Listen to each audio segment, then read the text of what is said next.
बिस्मिल्लाहिर्रहमानिर्रहीम। आज का हमारा टॉपिक है मैथ ऑफ द अर्थ। आज के इस लेक्चर में हम मैथ ऑफ अर्थ कैलकुलेट करेंगे। इससे पहले हमने लॉ ऑफ ग्रेविटेशन पढ़ा है पिछले टॉपिक में, तो उसको थोड़ा सा रिवाइज कर लेते हैं। चूंकि वो यहाँ पे इस्तेमाल होना यूज होना है तो हम उसको थोड़ा सा रिवाइज कर लेते हैं। लॉ ऑफ ग्रेविटेशन क्या है? लॉ ऑफ ग्रेविटेशन कहता है कि कायनात में, यूनिवर्स में तमाम चीजें एक दूसरे को अपनी तरफ खींचती हैं, और वो जिस फोर्स से खींचती हैं वो फोर्स उन दोनों बॉडीज के मैसेज के प्रोडक्ट के डायरेक्टली प्रोपोर्शन होती है, और उन दोनों बॉडीज के दरमियान डिस्टेंस के स्क्वायर के इनवर्सली प्रोपोर्शन होती हैं। या हम उसको लिख लेते हैं जी, law of gravitation F is equal to G m1 m2 over r square या d स्क्वायर।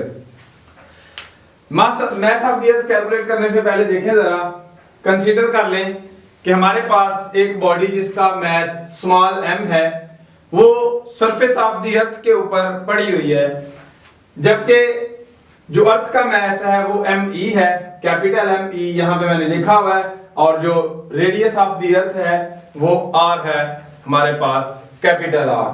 तो अगर इन दो बॉडीज को हम कंसीडर करें तो फिर लॉ ऑफ ग्रेविटेशन हमारे पास क्या बनेगा?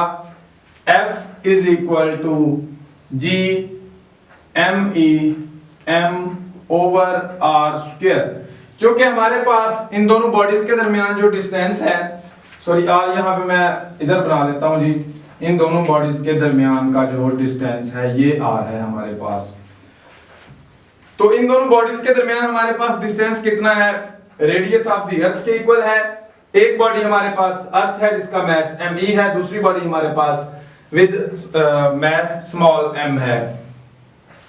क्योंकि ये जो अर्थ है ये इस बॉडी जिसका मास m है इसको एक फोर्स के साथ अपनी तरफ खींच रही है, या आप कह सकते हैं ग्रेविटेशनल फोर्स के साथ। तो वो अपने वेट की वजह से जमीन के सेंटर की तरफ मूव हो रहा है। तो इसका मतलब ये हुआ कि इसको आप इक्वेशन नंबर 1 का नाम दे लें कि जो फोर्स है वो उसके वेट के इक्वल है और वेट mg के इक्वल है।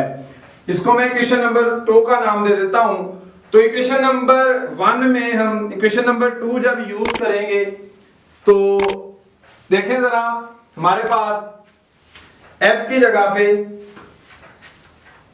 हम इसकी वैल्यू यूज करेंगे f की। तो इक्वेशन नंबर 1 में देखें mg is equal to G me m over r square. m चूंकि दोनों साइड पे है तो ये कैंसिल हो जाएगा। m कैंसिल होने के बाद हमारे पास जो इसकी फॉर्म आएगी, एक्सप्रेशन बनेगा, वो कुछ यूं बनेगा, G is equal to G me over r square. क्योंकि हम mass of the earth calculate करना चाह रहे हैं तो यहां पे हम mass of the earth calculate कर लेते हैं उसके लिए एक्सप्रेशन। तो me इज इक्वल टू, ये r स्क्वायर इधर डिवाइड हो रहा है, इधर आएगा तो multiply, so r square multiply g over, ये जो g हमारे पास यहाँ पे मल्टीप्लाई हो रहा है ये वाला, ये इधर आके डिवाइड हो जाएगा। ये हमारे पास मास ऑफ द अर्थ के लिए एक्सप्रेशन आ जाएगा। अब चूंकि हमें पता है कि जो स्मॉल g की वैल्यू है ग्रेविटी की, वो ग्रेविटेशनल एक्सेलरेशन की, वो round about 10 metre per second square है। इसी तरह ग्रेविटेशनल फोर्स की g की वैल्यू जो कांस्टेंट है उसकी है G 6.67 into 10 raise to power minus 11 newton metre square per KG square. ये हमारे पास कैपिटल G की वैल्यू है। इसी तरह रेडियस ऑफ द अर्थ हमारे पास है जो कि 6400 किलोमीटर है। इन सारी वैल्यूज को हम जब यूज करेंगे इस एक्सप्रेशन में तो वो हमारे पास मास ऑफ द अर्थ आ जाएगा, जो कि mass of the earth is equal to, radius की वैल्यू हम यूज कर लेते हैं 6400 इंटू 10 रेज टू पावर 3 का स्क्वायर। इसको 10⁻³ मैंने किलो को मीटर में कन्वर्ट किया, किलोमीटर को, तो इसलिए 10⁻³ आ गया है। साथ में हमारे पास ग्रेविटेशनल एक्सेलरेशन की वैल्यू 10/g की वैल्यू हमारे पास आ जाएगी जी 6.67 × 10⁻⁻11।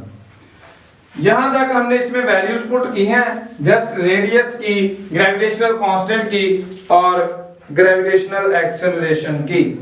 हमारे पास जब इसको सॉल्व करेंगे, सॉल्व करने के बाद हमारे पास जो फाइनल आंसर आएगा वो मास ऑफ द अर्थ हमारे पास आगे आ जाएगा जी 6 × 10⁻24 किलोग्राम्स। तो ये हमारे पास मास ऑफ द अर्थ आ गया है जो कि किलोग्राम्स में आया है, 6 × 10⁻24 किलोग्राम्स। सो आप कह सकते हैं, या बल्कि हमने प्रूव किया है कि मास ऑफ द अर्थ हमारे पास 6 × 10⁻24 किलोग्राम्स आ गया है। यहां तक जी हमने मास ऑफ द अर्थ कैलकुलेट कर लिया है। अगर हम यहां से g की वैल्यू की भी बात करें, ग्रेविटेशनल एक्सेलरेशन की जो स्मॉल g है उसकी बात करें, तो हम जी देखते हैं उसका फॉर्मूला कि अगर ये वाली बॉडी जो है, ये जो हमने ऊपर बॉडी बनाई हुई है ये वाली, अगर ये बॉडी यहां पे ना हो, सम हाइट पे पड़ी हुई हो यहां पे, तो फिर इसका डिस्टेंस बढ़ जाएगा यहां से यहां तक। आप कह लें कि वो हमारे पास h हाइट पे पड़ी हुई है। h हाइट पे जब पड़ी हुई है तो हम g का फार्मूला देखते हैं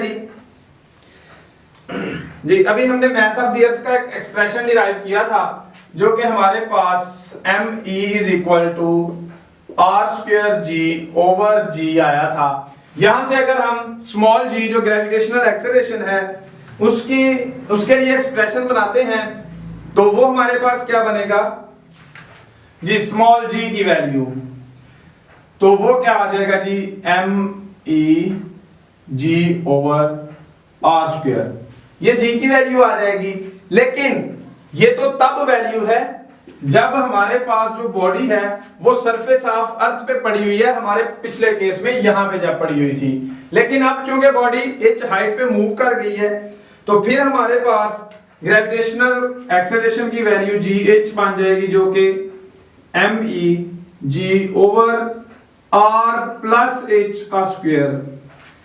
अब ये जो r था ऊपर वाले एक्सप्रेशन में, ये तो इन दोनों बॉडीज के दरमियान डिस्टेंस था, लेकिन अब चूंकि बॉडी ये हाइट h पे चली गई है तो टोटल डिस्टेंस r+h आ जाएगा हमारे पास।